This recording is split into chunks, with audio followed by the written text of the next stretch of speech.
פרק למד ג' ויישא יעקב עיניו וירא, והנה עשיו בא, ועמו 400 איש, ויחץ את הילדים על לאה ועל רחל ועל שתי השפחות, וישם את השפחות ואת ילדיהן ראשונה, ואת לאה וילדיה אחרונים, ואת רחל ואת יוסף אחרונים. והוא עבר לפניהם, וישתחו ארצה 7 פעמים, עד גשתו עד אחיו. וירוץ עשיו לקראתו ויחבקהו, ויפול על צוואריו, וישקהו ויבכו. ויישא את עיניו, וירא את הנשים ואת הילדים, ויאמר, מי אלה לך? ויאמר, הילדים אשר חנן אלוהים את עבדיך. ותיגשנה השפחות הנה וילדיהן, ותשתחוונה. ותיגש גם לאה וילדיה וישתחוו, ואחר ניגש יוסף ורחל וישתחוו. ויאמר, מי לך כל המחנה הזה אשר פגשתי? ויאמר, למצוא חן בעיני אדוני.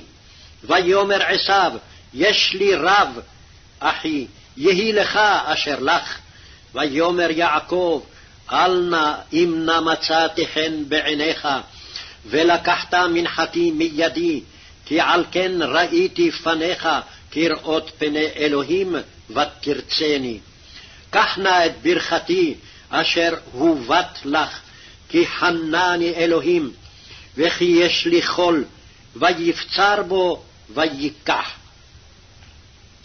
ויאמר נישאה ונלכה, ואלך לנגדך.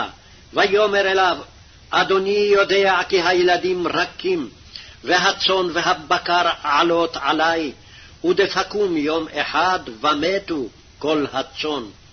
יעבור נא אדוני לפני עבדו, ואני אתנהלה לאיתי לרגל המלאכה אשר לפני, ולרגל הילדים, עד אשר אבוא אל אדוני שעירה.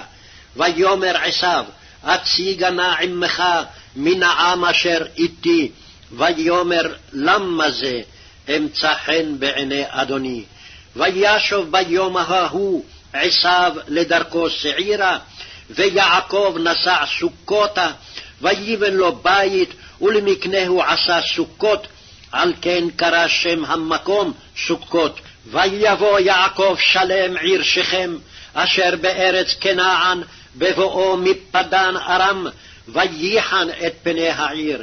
ויקן את חלקת השדה, אשר נטה שם אוהלו, מיד בני חמור אבי שכם, ב100 כסיתה. ויצב שם מזבח, ויקרא לו אל אלוהי ישראל.